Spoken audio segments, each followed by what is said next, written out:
Yeah, so we had a bunch of questions while that was Yeah. all happening, and I've got them all on my end here. I'm thinking what's easiest is if I just read the questions in the order Okay. that they came. Yeah.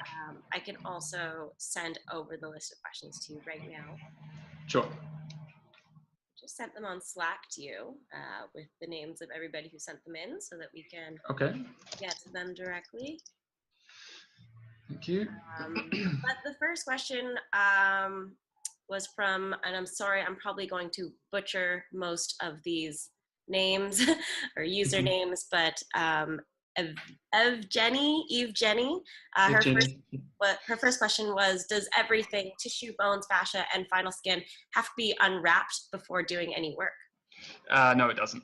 The UV information doesn't play any part in Ziva simulations. So no, it's all everything works in Ziva on Vertex ID. So yeah, when you're transferring setups or painting things in Ziva, it's all Vertex ID. You don't have to do any UV unwrapping. I don't think these would have UV unwrapping, for instance.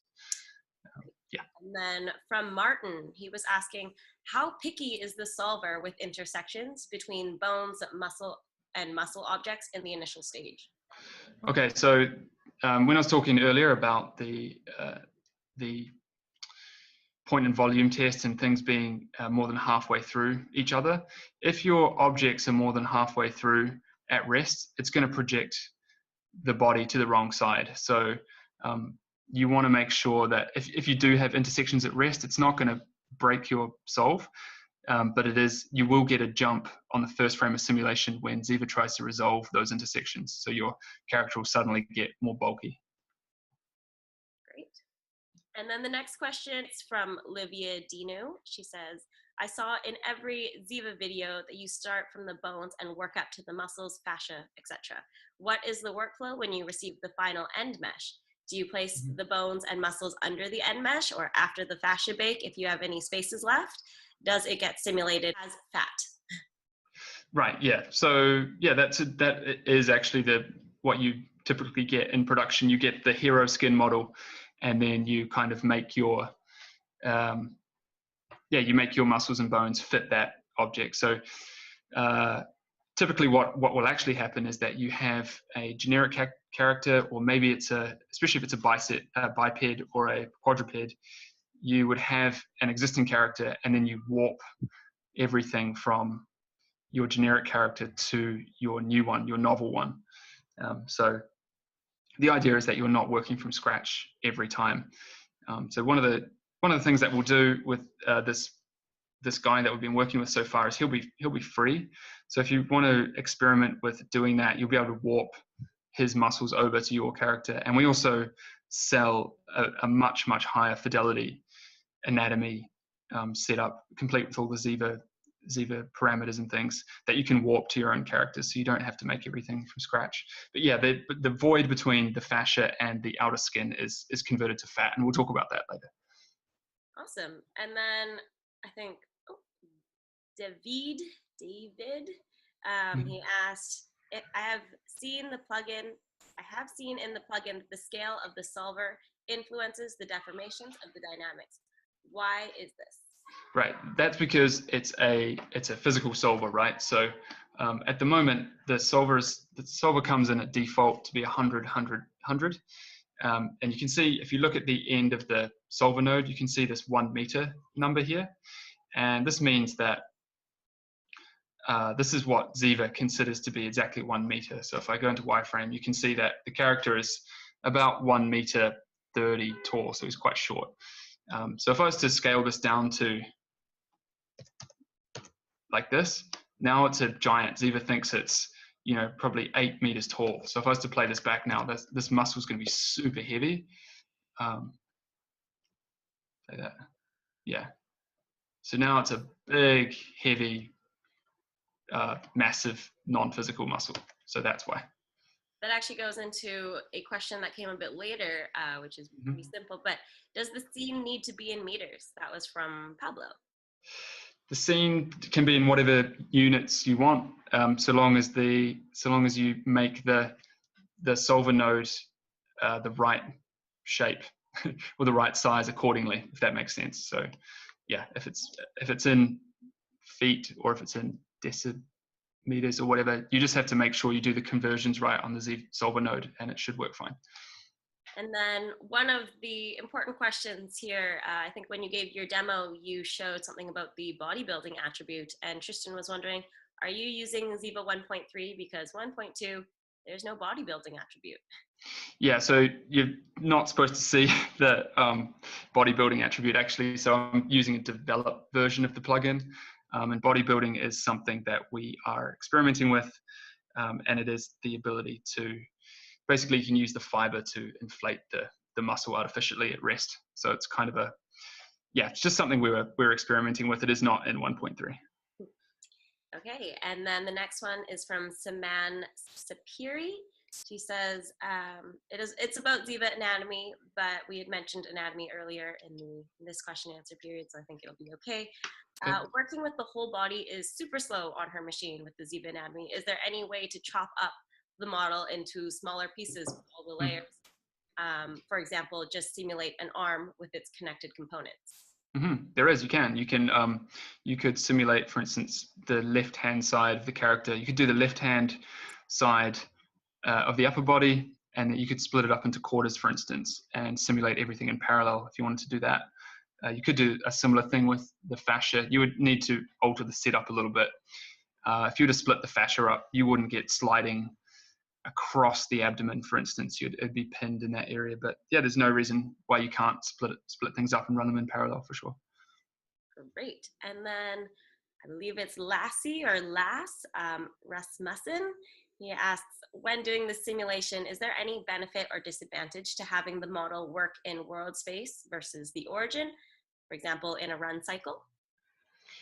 Can you see that question one more time? Is it any? When doing the simulation, is there a benefit or disadvantage to having the model work in world space versus the origin? Right. So in most of your shot work, the character's going to be in world space, right? So the idea is that you do something called run up. So the character always comes into the shot at origin, and then if you move the solver with the character at the same time, you can move it over vast distances. It negates all the world space motion. So if you move the rig and the solver at the same time, you could be way out here in world space, and you do that over one frame, and then you simulate into the start of the animation pose over, say, 10 or 12 or 15 frames, and then you go from there. That's the recommended workflow. Great. And then Isaac asked that, is the plugin being designed in addition for new cache playback for Maya? I think the caching, the RAM caching I think changes to that are on the roadmap. At the moment it's strictly only an authoring tool, and people are using it for shot work, I think, a little bit. You can save and load out the stuff to disk, but for the time being, it's definitely an authoring tool. I think it is on the roadmap. I'd have to get back to you about what's happening with that. Yeah. And then Chris asks, what's the ideal range of vertices to be selected for attachments? Okay, so that's going to depend on how dense your muscle is. But what I will say is that what's happening here is that if I was to select more, you can actually paint attachments after they're built. So just paint this attachment. I think it was the attachment 1. So just like with other Ziva stuff. So if I do this, then what's actually happening is that it's the tet that's been constrained. So this lattice is made up of tetrahedra, which is the plural for tetrahedron. It's the smallest possible primitive. So the attachment is actually constraining the tetrahedra. So if I was to simulate this, you're going to get a harsh bend here because there's not enough degrees of freedom to support that. So what you're really thinking of with your attachments is you want to make sure that you're not attaching too much, because if you select too many vertices, your system's going to be over constrained. So there's going to be there's going to be too many constraints. It's going to stop your tissues doing their thing, if that makes sense. So I would say err on the side of of being conservative with creating attachments. Great. And then Tristan asked, is there a way to import a map to paint a tissue? Is there a way to work with UDIM? You would have to write your own. You would have to write your own interpolator for that. You could do it. You could, if your muscles were unwrapped and you had a UDIM texture, you could write something that would look up the texture value and then assign it to the vertex ID. But yeah, no, there's not. Ziva is not UV dependent. It's vertex ID dependent. So yeah. Great.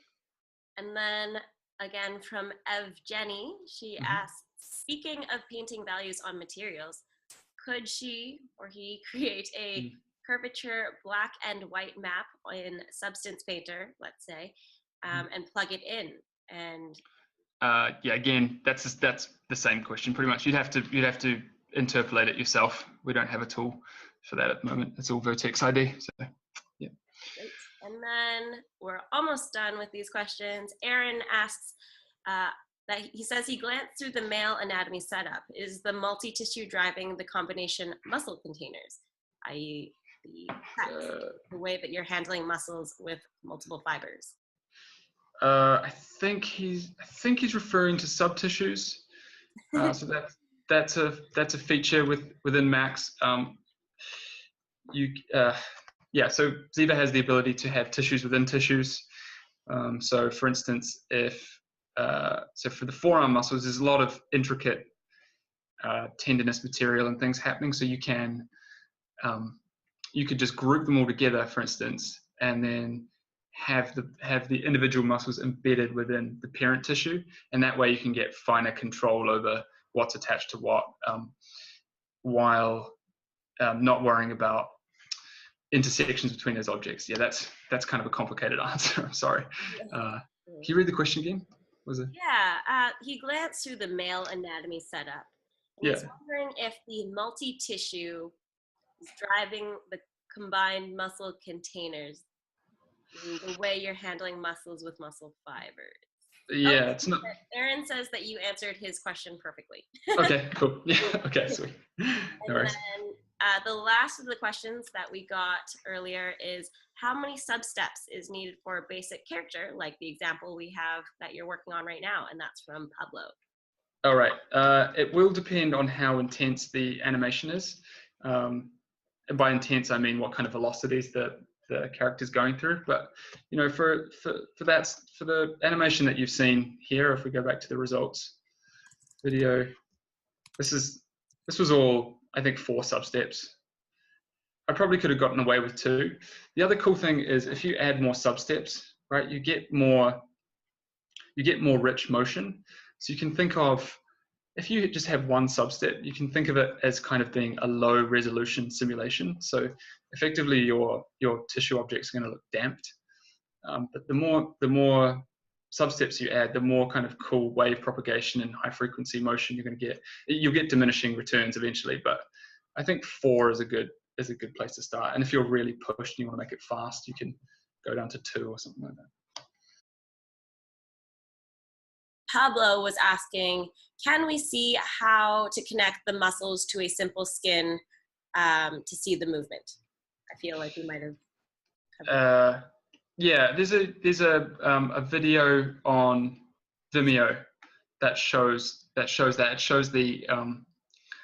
It shows I could probably do that now briefly if we do have time for that. Or if you were to look on the Ziva Vimeo page, there's a video of me creating the fascia on top of some underlying muscles, and you see the sliding and things coming and going, and the fat is really, or the skin and the fat is really just that with a tissue on top. So it's pretty much the same thing. That's the kind of sliding you can expect to get out of a coupled setup as well.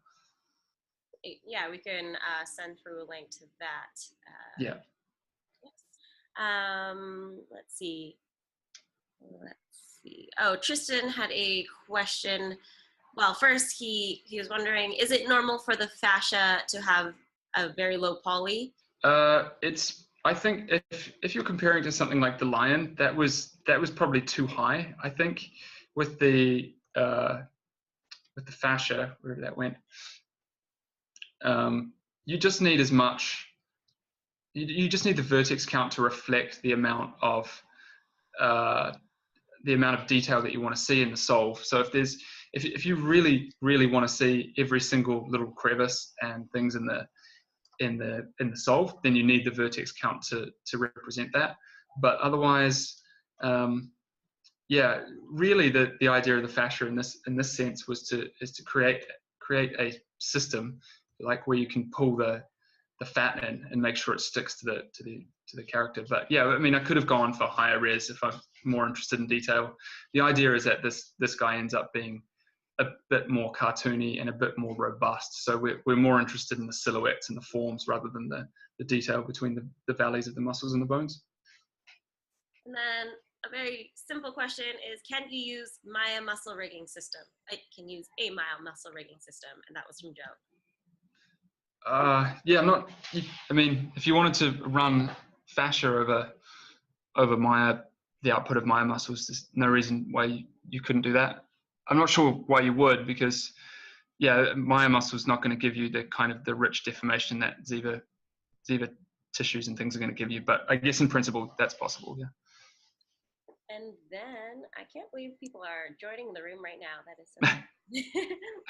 Anyways, a good question from Anubhav. Are you going to have a separate session on the coupled skin solve? The basic logic that you explained quite well. It'd be great if you could show it in a little more detail. I mean, yeah, I mean, these things are going to be regular, aren't they? So we could change the content depending on what the demand's like, for sure. Yeah. Absolutely. Yeah, these happen every 2 weeks. I will not be in attendance for the next one, but Amy, our awesome product manager, will be helping facilitate all of the question and answer period. Let's see. Chris said that we lost him a bit when you were explaining the coupling of fascia and fat. Okay. He just wanted to clarify, are you combining both of the fascia and fat mesh? No, it's not combined. They're still separate. Sorry if I lost you. Yeah, it's just because we ran out of time. I didn't get quite the amount of time to do it. But so you can see here that they're still separate. So if I hide the fat tissue here, you still got the fascia cloth here, like that. And then I must have hidden one of the attachments, but there's the tissue is attached to the cloth via one attachment. I'll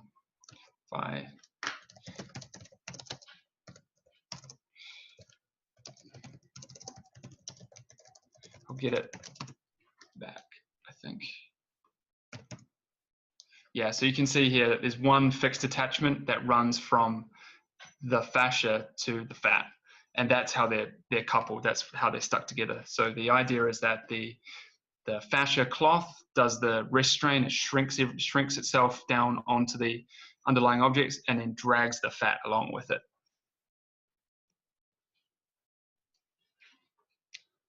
That's it. Ashton? Yeah, that's great. I think we've kind of answered most of all the questions that have come in. There were a couple that came in that the chatters all helped each other with, which was great. Nice. Oh, and Tristan has one more question. So does that mean it's all interpenetrated into the muscle model for the fascia? So can you say that again? Is it interpenetrated into the muscle model for the fascia? Is the fascia interpenetrated? I mean, is it okay if it is? I'm not sure what the question is. There's a little, you'll see, there's a little bit here, but because, like I was saying earlier, it doesn't really matter because of this halfway through thing. So because if the fascia does that on some of them, it doesn't matter because as soon as the system starts, it's going to try and resolve that interpenetration anyway. If the fascia if it was badly molded and went through like that, then you're going to have issues. But yeah, it doesn't matter. You can get away with some at rest. Cool. Yeah, for all the other questions that were submitted, I think it would be best if we just covered them in a forum post. Oh, another question came in. Keep coming. Yep. Asks, and to clarify, only the vertices inside the fat are attached to the fascia? That's correct. Yep, exactly. So the way to, it's really easy to make that attachment. If you select the fascia cloth first, then the tissue, it's just going to take every single vertex from the cloth and attach it to the tissue. And because they're exactly the same, the inside of the fat tissue is the fascia, then it just makes the attachment in exactly the right place. So it's pretty simple to do. So can fascia, fat, and the final skin have different poly count for different levels of detail? And Yeah. are you plugging them in together as you blend shapes? Yeah, so the idea is that, I mean, I've found that what works well, the answer is yes, you can have different topologies at all levels, but what works well, I found, is if you take the fascia mesh, this thing, and then you project it back using something like wrap 3 to your original skin model, then you have 2 layers with exactly the same topology, and it's really easy to build. So here, for instance, I kept the build stuff. So here's the skin, and I projected the inner surface, which was in this case the fascia. I projected that back to the skin. So now there's 2 surfaces with matching topology. And then I have a script that I can share if you want, that just makes a border between those 2 meshes. And then you combine them all and make sure all the normals are pointing out and merge vertices, and that's your fat mesh. So if you were to create a fur instead over a mesh, do you need to attach with a wrap to the fascia mesh? If you were to create fur, yeah, that's well, the fur would attach to the final skin model, so I don't think it would have anything to do with what we're doing in Ziva. But yeah, incidentally, if you want to blend, when you do finally come to blend the results from the body into the skin, you just take the output from your animation puppet, which is usually a skin cluster, which will have the face and the hands and the feet, and then you make a simple deformer setup where you paint off the hands and the feet, and you just and you can blend in the output of the skin simulation. It's a really simple deformer setup. We can write some documentation on how to do that if we have to.